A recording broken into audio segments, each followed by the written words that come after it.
Yeah.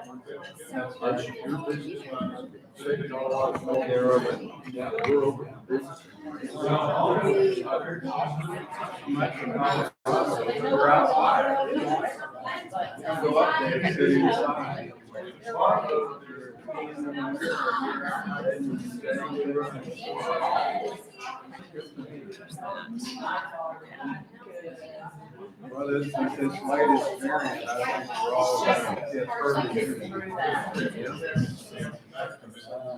It's very low carb. They don't pull out. Yeah, I think it is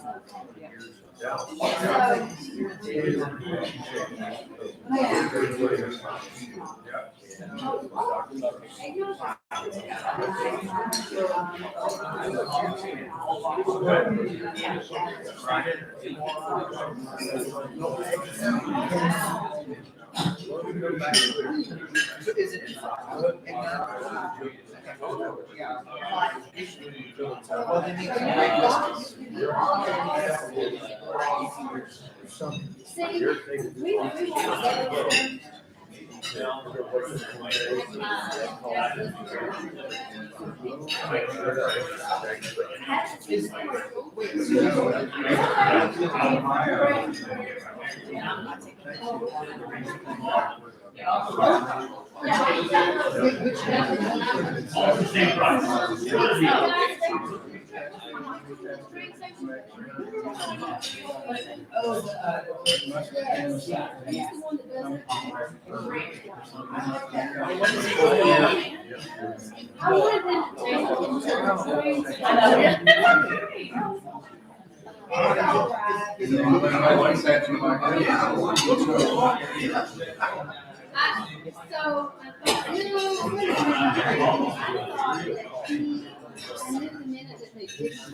way down here.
Just got us back to start.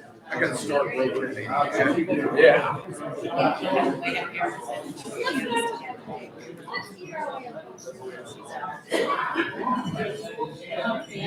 How are you? Good. Afternoon, everybody. Time to let the good times roll. Welcome everyone to the Thursday afternoon meeting of the Rotary Club of Tyler.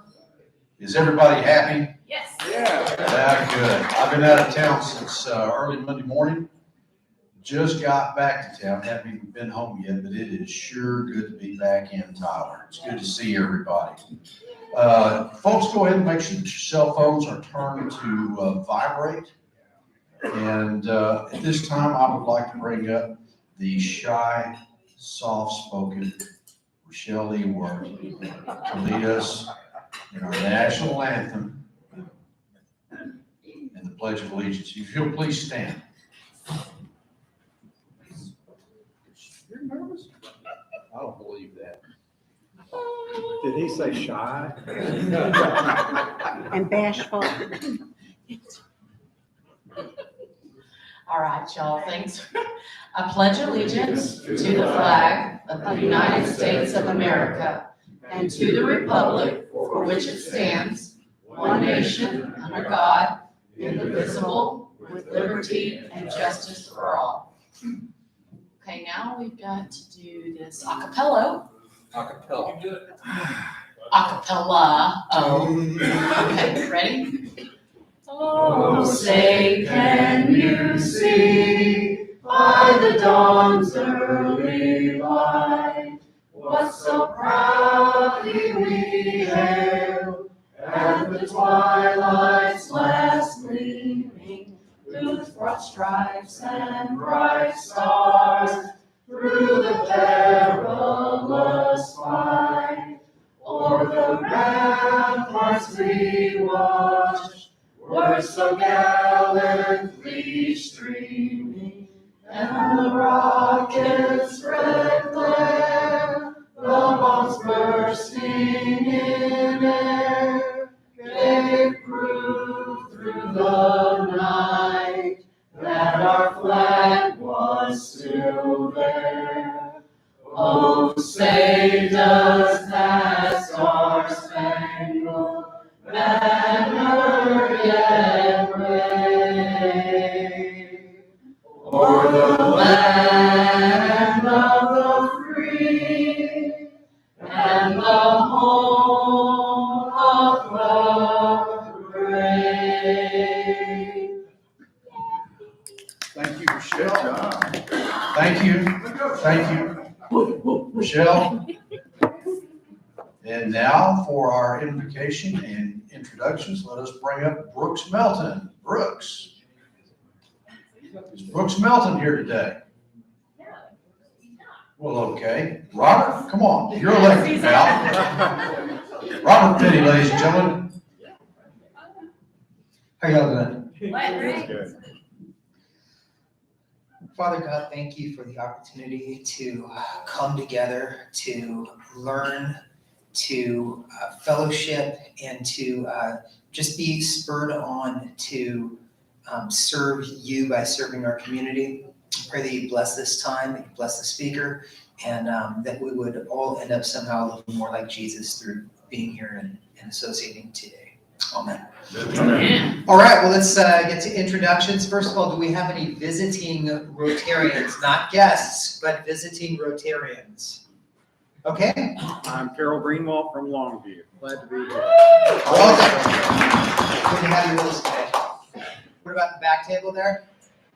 Nope. All right, moving around the room, none at this table. Oh, Tom. I have with me today my good friend Luis Rivera with Solutions 21. All right, any other guests then? See Glenn back there. Glenn Price with me today. All right, Glenn. Glenn is with Youth with a Mission. I don't know if y'all know that organization out here in North Tyler. Did you know almost 1,600 missionaries are supported through that one area? You don't realize how powerful that place is. Anyway, he took me and Dr. Holland to the South Texas border just recently, where we could serve the people down there.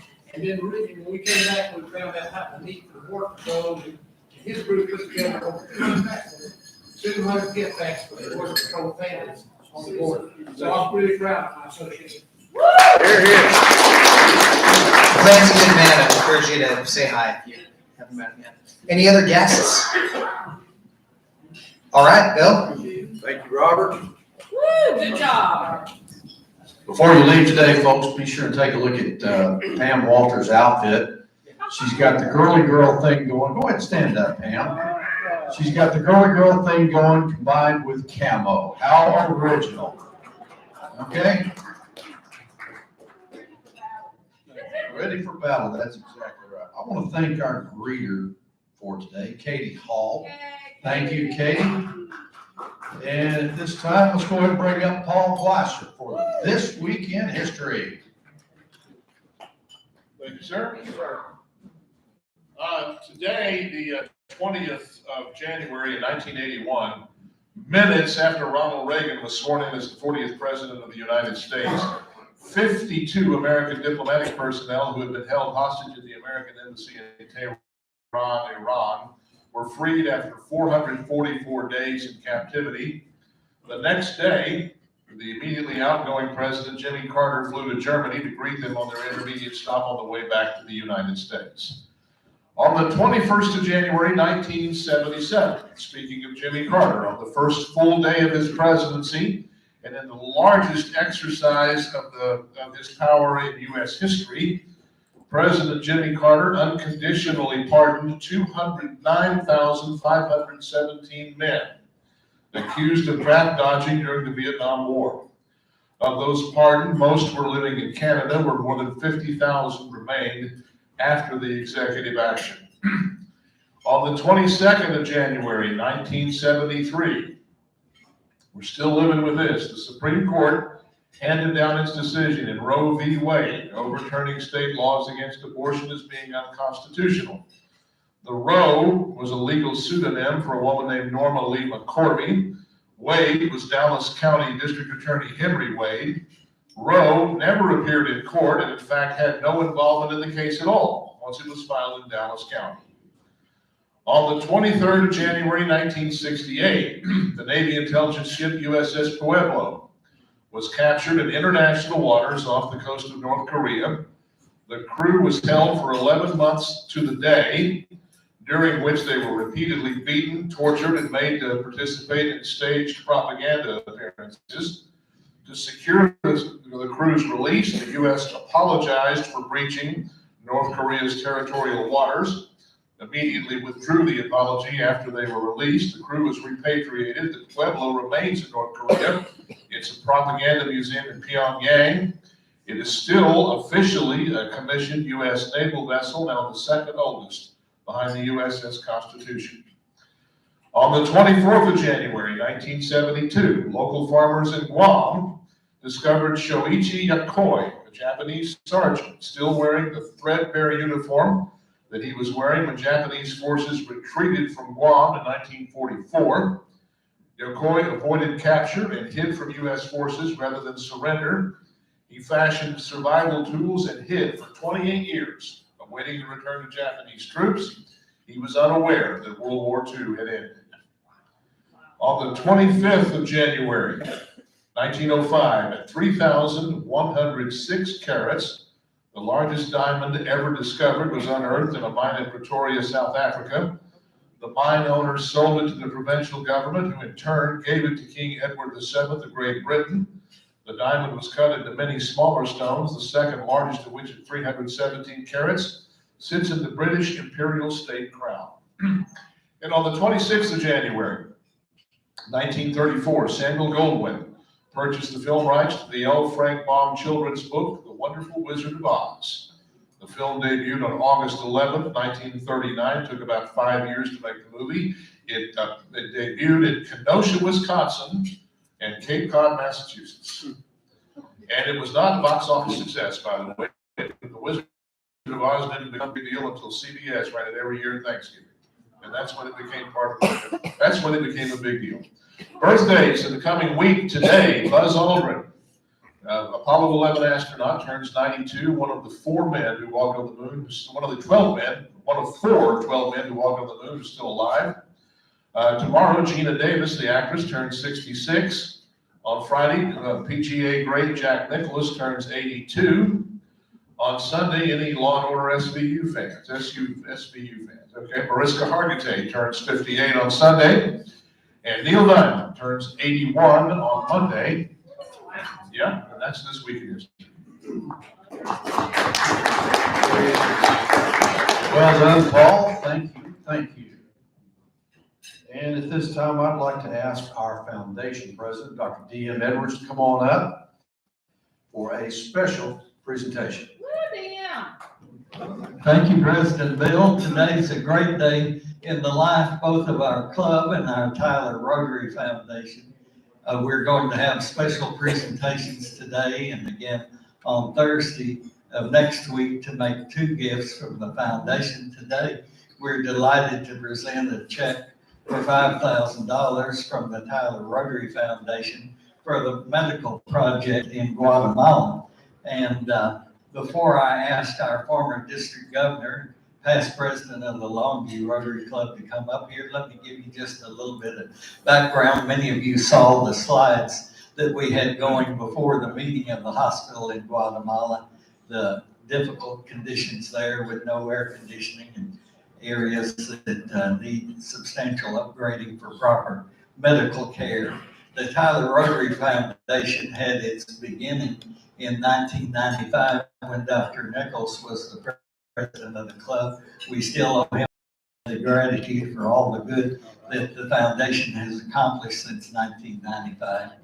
And there are many members in our club that have given to this project. Plus, we've had earnings from our foundation investments at the East Texas Community Foundation that have made this gift possible.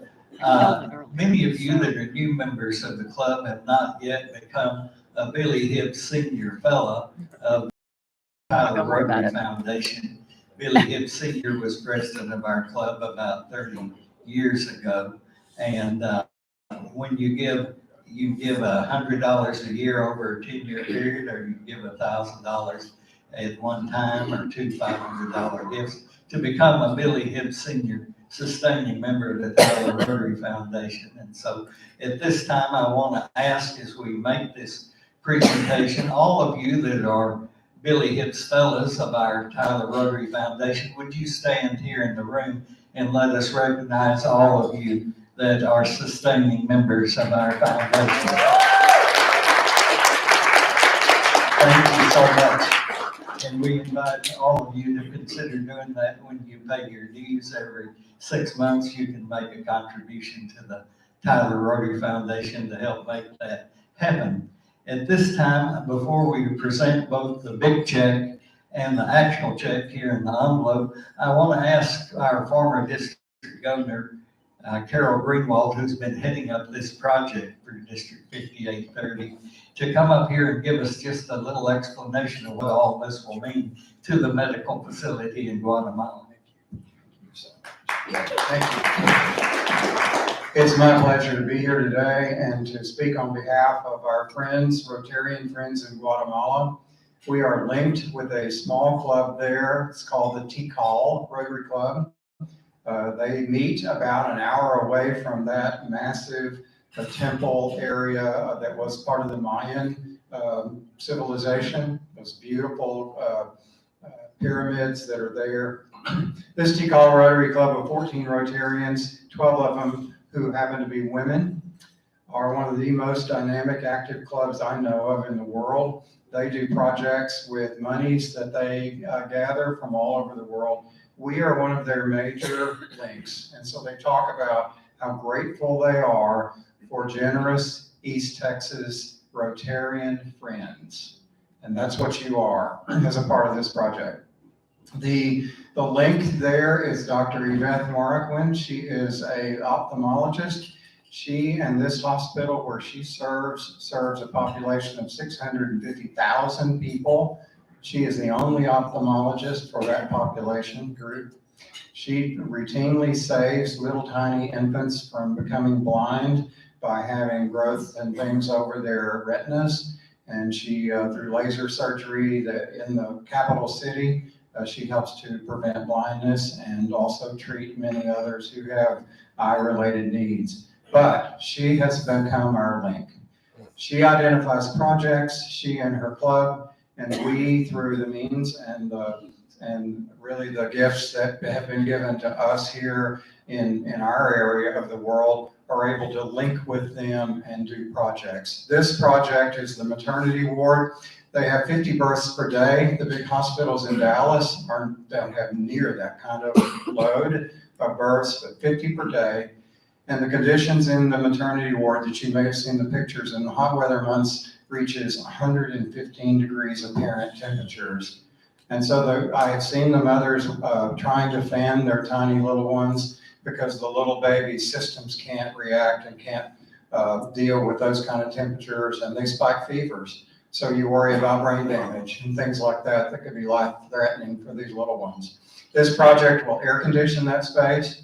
It will also renovate the showers and the restroom facilities, which are abysmal, and the flooring and a lot of the other parts of that area will be refreshed and made to where they can be sanitized properly. And then creating an outdoor covered space where the mothers can go out and sit and get a breath of fresh air right outside that ward.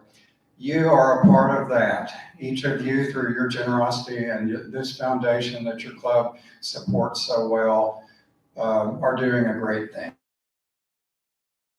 And so I salute you. Thank you for your participation in this project. As we present the big check, I'd like to ask our current club president, Bill Pascal, to come forward and to join in with me in presenting this big check to Carol Greenwald. That one will cash in the bank, okay? Yes, this is not the No, bank that check. won't get wired.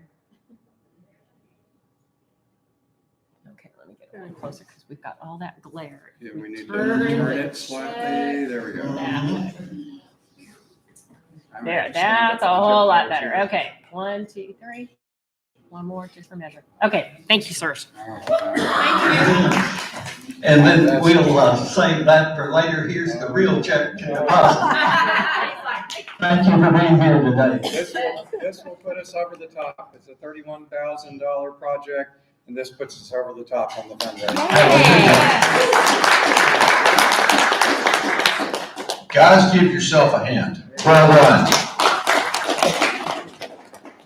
Okay, Rotary business. We're gonna run through this real quick. We need drivers for Rotary. If you're able to do that, help out, see King Ramey. What? No, that's fine. I just wanted. Yeah. King needed to say something. You need to say something, King? Okay. But if you're available to help, you need the dates. Come on up, come on up. Tell us when it is. It just says driver's need. That's all I got. You got the meeting. Go ahead, there we go. Go ahead. All right, thank you, President. We're taking 8 wonderful kids, and the Raleigh Leadership Camp is in 2 weeks. We are needing some drivers. It's going to Athens to the Clement Scout Ranch, not far. And we leave February the 4th, which is a Friday. We meet at 1 o'clock by Torchy's old Toys R Us store parking lot. And we'll try to leave around 1:30. And then it's about a 45-minute drive. And then coming back Sunday, the 6th, and I believe we're going to try to pick them up at 5, but I can confirm that later. And so we can caravan over from Toys R Us, that parking lot. But we'll work that out later. Hopefully all 8 will be there with this virus. Just don't know who's going to show up. So it's kind of tricky, but the main thing is we want to have plenty of transportation. I drove 2 years ago, Bill, you drove, and I have a little car. I can carry 3. My problem is probably my trunk space when you have sleeping bags and everything else. So it's tricky. So it's better to have more people than not. And so you don't have to do both legs. You can do just one leg you want to take. Someone can, if you'd rather do pick up, whatever you like. I'm going to do both legs, but if you're interested, it'd be a big help. So appreciate it. Thank you. Great call. Thank you for your hard work on this, King. Need your December hours, please email them to Holly, and we're gonna have our board meeting tomorrow at Eubank, which is just right next to Andy's Frozen Custard. We all know where that is, don't we? And we usually start together about 11:30, bring your sack lunch, what have you. And at noon, we start the meeting and we bring it all to a screeching halt about 1 o'clock. And let me see here. Next week, we will have our state representative, Matt Schaefer. And at this time, typically, when everything's as it should be, this is when I introduce the world's greatest president-elect. But he's under the weather right now, so substituting for him is Miss Katie Hall. Katie's dependable. She's reliable. She's tough. She will make a wonderful steel-belted radial tire. Just kidding. Thank you, Katie. I've never heard that. Hey, I'm pleased to introduce Daniel Anderson is the Chief Operating Officer of the East Texas I'm getting a text message, sorry. East Texas Area Council of the Boy Scouts of America. In his responsibilities, he serves the district operations for 17 counties throughout East Texas, is the primary steward of a $1.3 million annual operating budget, and the administrative head of the council's program division. Daniel began his career in 2004 in the Circle 10 Council of Dallas before taking a series of promotions within the National Capital Area Council of Washington, D.C., and arriving in East Texas in 2013. He is a native of Miami, Florida, but was raised in the Dallas suburbs and attended the Pennsylvania State University. He has 2 scouts of his own and enjoys cooking, baseball, and staring intently at trees. Let's welcome Daniel.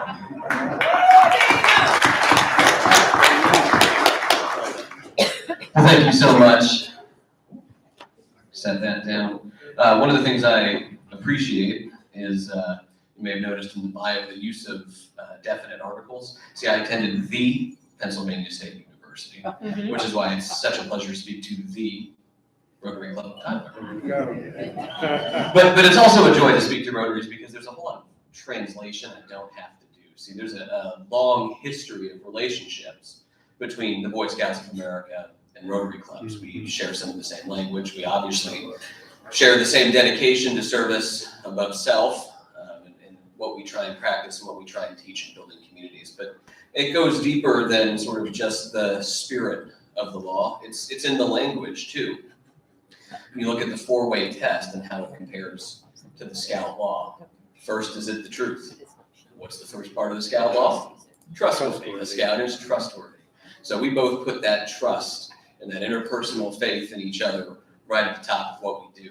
So then if you skip down a little bit in the 4-way test, will it build goodwill and better friendships?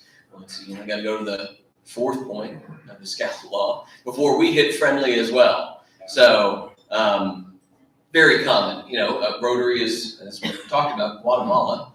Did not expect Guatemala to come up on the bingo chart when we came to a Rotary meeting, but it speaks to the global initiative that Rotary is and how it has a presence everywhere. It's not just trying to do good work in its own backyard. It does, but it's trying to help everywhere. Where is the help needed the most? Well, the Boy Scouts are the same.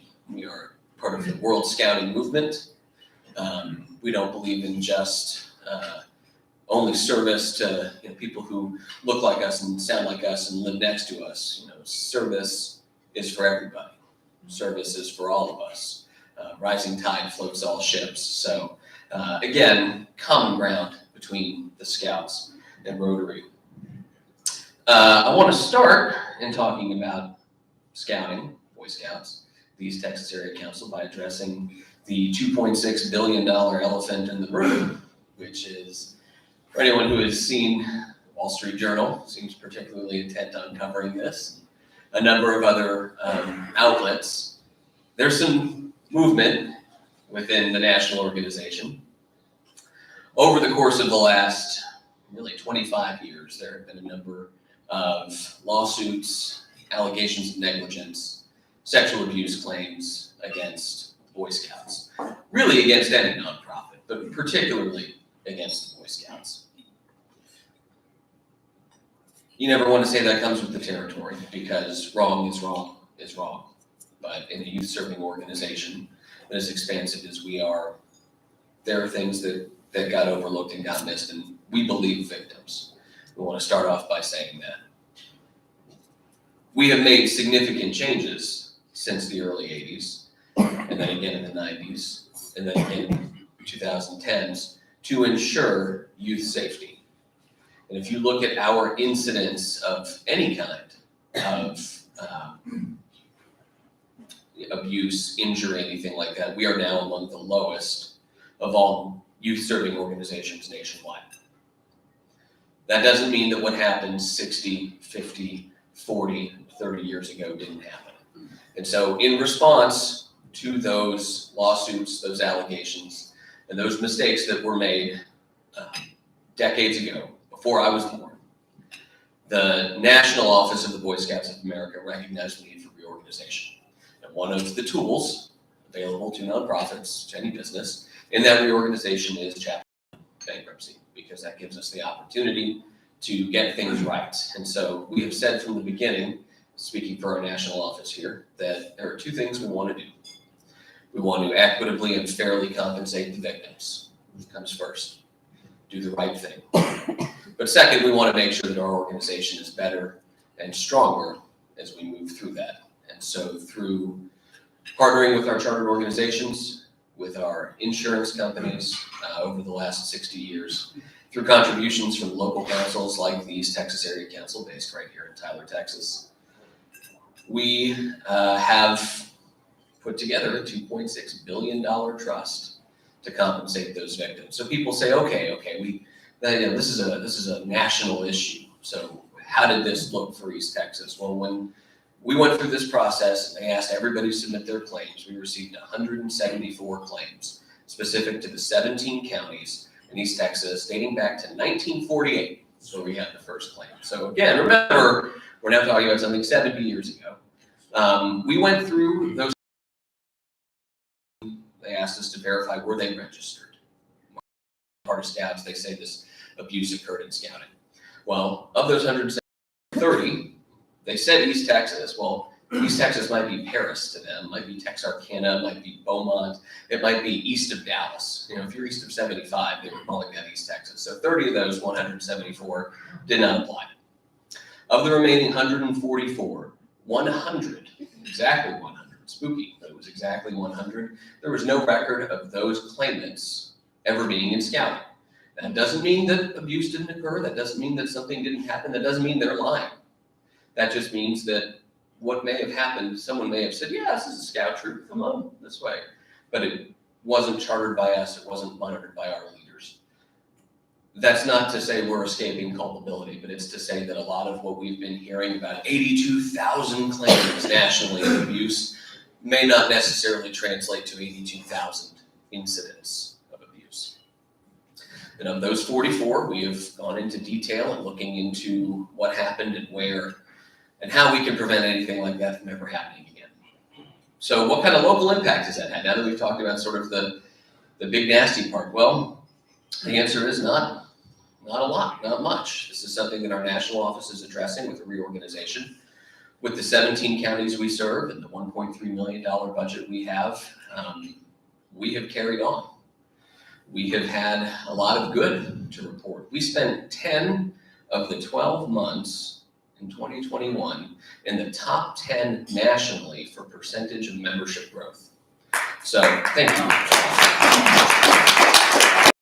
Whereas roughly 90% of the local councils across this country are declining in membership, whether it's because of the pandemic, whether it's because of the reorganization, whether it's because of access to schools, whether it's because parents don't feel like this is best serving their kids. 90% of the country was going down. East Texas was still climbing for a couple of reasons. One, we have great partnerships with our schools. Two, we have made a commitment to ethnic, racial, and economic diversity. Within scouting, we have a very intentional outreach program to the Hispanic community throughout East Texas, and they have responded with a tremendous amount of support and participation. We have phenomenal charter partners. I cannot speak highly enough of our relationship with our Methodist Conference, with our Catholic diocese, with the number of community organizations that support programs. We were so fortunate that when scouting was going through a difficult time, we had a number of friends on a public level who were willing to stand with us. And so that goes a long way, and parents have responded in kind. So we are growing here in East Texas. Some of you may have noticed that in the very same spot we have been since 1960. We're still in the same location, but it is a brand new building there on Fifth Street, and it is beautiful. Thank you. And it is was designed to be more accessible. See, the old building was called a Scout Service Center, right? And so the idea is this is supposed to be a place where a brand new family could come, or a family that wanted to join scouting could come, or a scout master could come, and we would be able to provide that service. It was supposed to be more than just a store and where the records were kept. Well, the building wasn't necessarily serving that purpose anymore. We wanted to do something that would be able to host events, like Pinewood Derby we had there last year, or like meetings. You know, if there was an adult leader training, we wanted to have the space in the scout office that would be able to provide that. And so thank you, thanks to some of our generous donors, the support of the East Texas Scout Foundation, we were able to put a brand new building in place that is able to do more, that is able to serve as a community outreach, that is able to support other groups that want to come in and use our space in our building. You know, it allows us to be who we say we are. If we are of the community, we need to have a community accessible building. And we didn't have that before, and we do now. So again, proud to open that.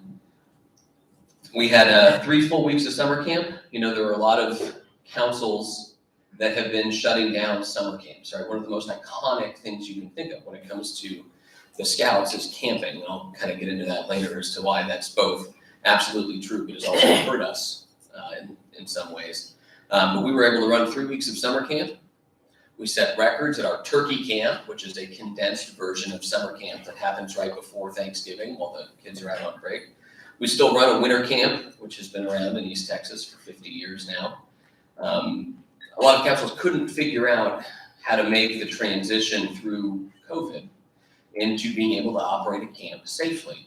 We are very fortunate that we have a medical officer who is part of our executive board that was able to give us some guidance, that was able to work with public health officials, that was able to help us get access to PPE and screening and everything to allow kids to continue something that gives them a sense of normalcy, being around their friends and enjoying fun activities, being in the woods, being a scout. We were able to continue that in a time when nothing else seemed normal. And I think that has also contributed to why we are growing in East Texas, is because we were able to safely stand strong in the face of adversity and continue to offer programming to those families. We have also been fortunate in some of our special events that we put out there. Our golf tournament right here at Holly Tree Country Club every October has continued to grow the last 3 years, brought on a new title sponsor, attracted a lot more participation, in part by working with the Men's Golf Association here, which, you know, for a country club that hosted our events, we had not done a good job reaching out to their members. They worked with us to make sure that we had that access. So our golf tournament is growing. Our Distinguished Citizens Award luncheon that we do, one in Longview and one here in Tyler, has continued to grow. And I actually a couple sponsors for that event here in the room. So thanks to those of you who have purchased tickets or a table to help us honor Tom Mullins here in Tyler, and Delcine Johnson, who is a big part of Go Red for Women, American Heart Association, United Way, Evan Longview. So again, those events were successful. One of the blessings and curses of nonprofit is that every year you start over from scratch. You don't have dividends that are rolling forward. You don't necessarily have, you have to raise your budget every year. So we got to end the year of 2021 as heroes and then turn over 2022 and say, how do we do it again? And that's actually our biggest challenge, is we now know coming into 2022 that our second and third largest individual donors overall will not be renewing their gifts at all for this year. One of those gifts specifically benefited that outreach program that I had said was so successful and was part of the reason for growth. Now, they're a foundation that had turned over a majority of their board, that has changed their strategic plan and just said, you don't really fit our mission anymore. They've been a long-time donors of ours, again, second largest contributor we had to the operating fund. And so that's a big blow, and we're gonna have to figure out how to replace that. The other was a family foundation that, when it was set up 50 years ago, had said, just give until the money runs out, not necessarily thinking that was gonna happen, and then it did. So That's a lot to build back. So to figure that one out in 2022, we're reaching out to some corporate partners. Hired an annual campaign coordinator, Sarah Long, who is here today. But that'll be a challenge to overcome. We also have been operating short-staffed for about 2 years. We do not currently have district executives in Tyler or Longview. Both are budgeted. So if you know anyone who has a 4-year degree and a really big heart, we are hiring actively, aggressively. We've reached out to all of our local colleges to post with their job boards, to reach out to their alumni, but we have found in the past that we find our best candidates for employment at events like this, just by saying out loud, anybody know anybody? Sometimes old-fashioned networking is the best possible route for us to go. So please keep an eye out for our future district executives. We don't currently have a program director. In the bio, it was mentioned I'm the administrative head. We are operating thanks to our board and to some fantastic volunteers who have taken on our outdoor operations as being their primary focus, as being sort of their passion, as running camps. And so that's fantastic. Again, it's worked for us in terms of getting people there and operating strong events on budget, but it's not necessarily sustainable. We're supposed to have some professional guidance, some business mind that's applied to that. And so we're also actively looking to hire someone either full-time or part-time as a program director.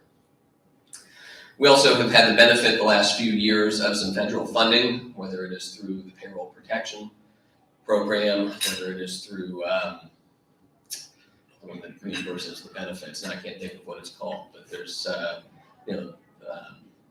it's like the employee retention, I think, is what it's something like that. But, those federal benefits are not scheduled to renew for 2022, so that may make it even harder for us to continue the way we have been. So there's some challenges in 22. A lot of them are connected to finances, so we're going to be aggressively addressing that. But with a lot of the strengths of 21 that we've had carrying over, we wanted to try and set our goals for 22 to build off of what we've done well last year. So we went into 2021 saying we wanted to recruit more Cub Scouts, so youth at the elementary level. We wanted to train more adult leaders, and that's it. If we only did those two things for the entire calendar year, we would call it a success. Well, guess what? We did pretty well in both of those two things. So how do we build on that moving forward? What's our goal in 2022? Okay. We want to start more units. So that's more Cub Scout packs, more Boy Scout troops, more Explorer posts. For those of you who are familiar with exploring, we say that because we did really well on the recruitment side, but it's in pockets. We do great in Gregg County. We do great in Cherokee County. We do well in Tyler outside of the loop, right? But we have membership deserts. We have pockets of the 17 counties we serve that aren't getting served, that don't have Cub Scout packs or don't have Boy Scout troops for their Cub Scouts to go into. We need to address Wood County. Pretty bad. It used to be a strong spot, but Mineola and Winsboro and some of those areas, we have a lot of growth that we need to do in Wood County. And a number of other areas, sort of as you go east on 20 and then extend down. Nacogdoches, same way. Nacogdoches used to be one of our strongest hotspots for scouting, and now has 2 packs and 2 troops, and it should have at least twice that. So we want to make sure we start new units. Then the second part is we want more kids to do more things.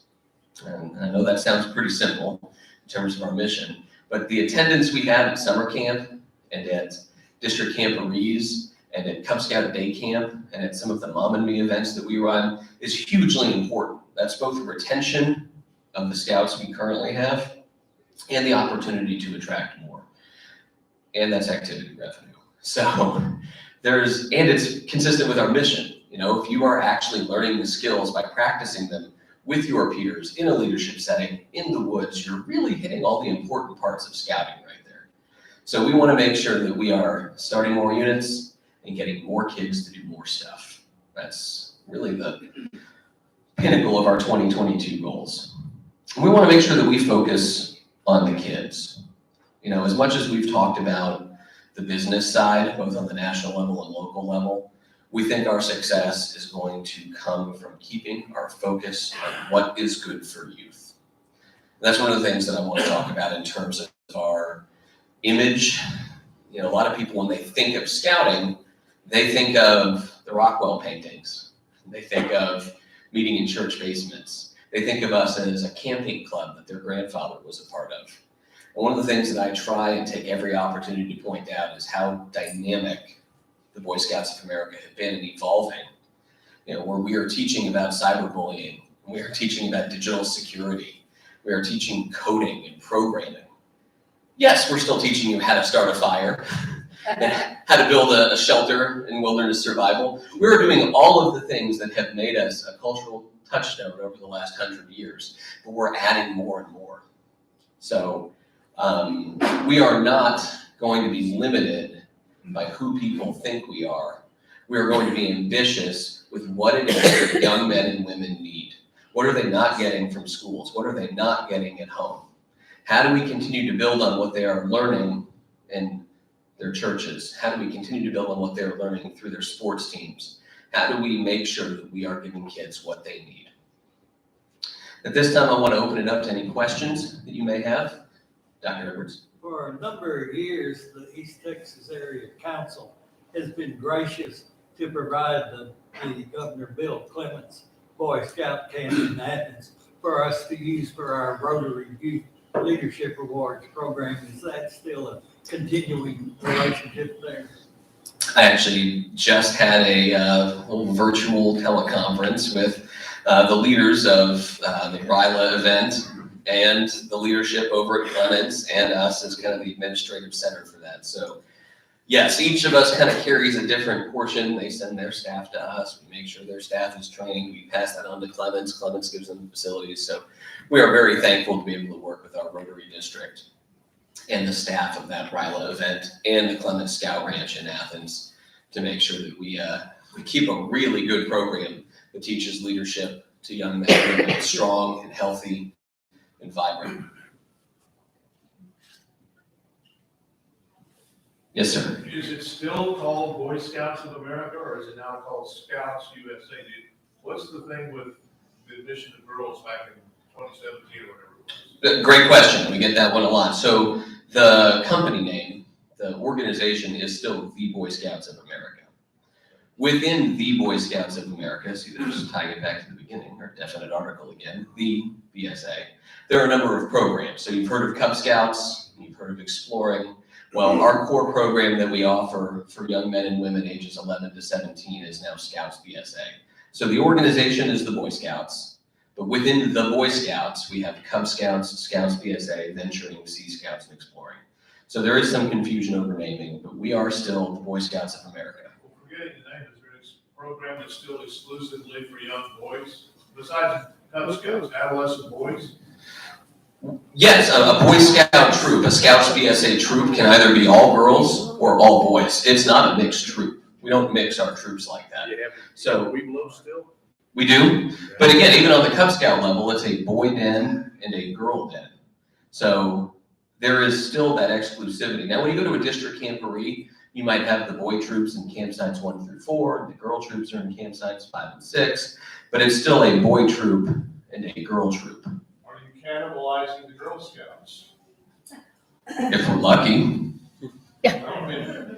It's two separate organizations, right? And the idea is there are some things that the Girl Scouts offer that are very appealing to some families, and there are things that the Boy Scouts offer to some families that are very appealing. So families will make the choice on what it is they want for their young women. I know my daughter is signed up in a Scouts BSA troop. Now, maybe some family bias involved there, but I wanted her to be able to have the experience that I had when I was in a scout troop. So what is the? I came along. How are you doing? And thank you for coming today. It's been very informative. Is there an equivalent of the Boy Scouts Eagle Scout that a girl can obtain? It is. It's the Eagle Scout Award. We have only had one female Eagle Scout so far here in Tyler, Madison Shaw out of Green Acres Baptist. But there have been 5 in Palestine, and there have been 2 in Longview. So we have had in the last couple of years, 7 young women earn the rank of Eagle Scout, and it is no different. These are the girl requirements and these are the boy requirements. The girls still have to complete the service project. They still have to earn the merit badges. They still have to hold a leadership position. It's all the same requirements that are now afforded to young women as they were to young men. Let me take one more. One more question. Do you still have a national jamboree? We do. It's been difficult the last couple of years. There is currently one scheduled for 2023 at the Summit Bechtel Reserve in Beckley, West Virginia, which is the permanent home of the National Jamboree. They left Fort A.P. Hill in 2013. They stopped using, I think there was one in a site in Idaho, a site at Valley Forge. But we do still have the National Jamboree, and we are hoping we can maintain a healthy enough public population to be able to sustain that. But we absolutely have a National Jamboree, and we're looking forward to it. Okay. Thank you, Daniel.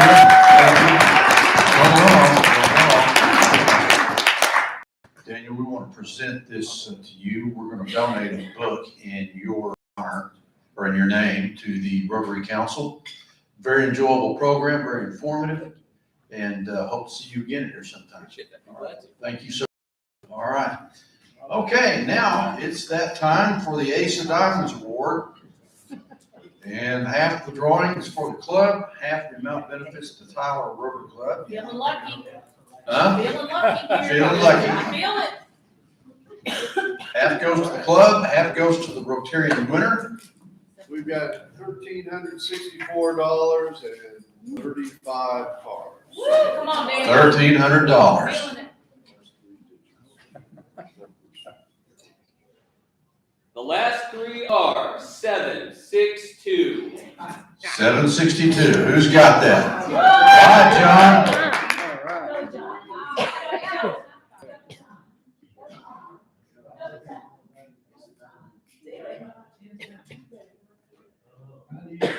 Drum roll. Come on.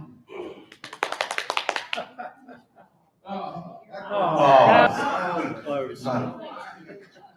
Okay, guys, one last thing before we adjourn. We've had a pretty eventful and busy first part of my term. We're going to make the second half of my term just as busy and productive. I've got Trudy and Rochelle lining up some service projects for us, but if anybody else has got an idea, please let me know. And with that being said, let's all stand and recite the 4-way test of the things we think, say, or do as Rotarians. First, Is it the truth? second, Is it fair to all concerned? third, Will it build goodwill and better friendships? fourth, Will it be beneficial to all concerned? and we are adjourned. Wow.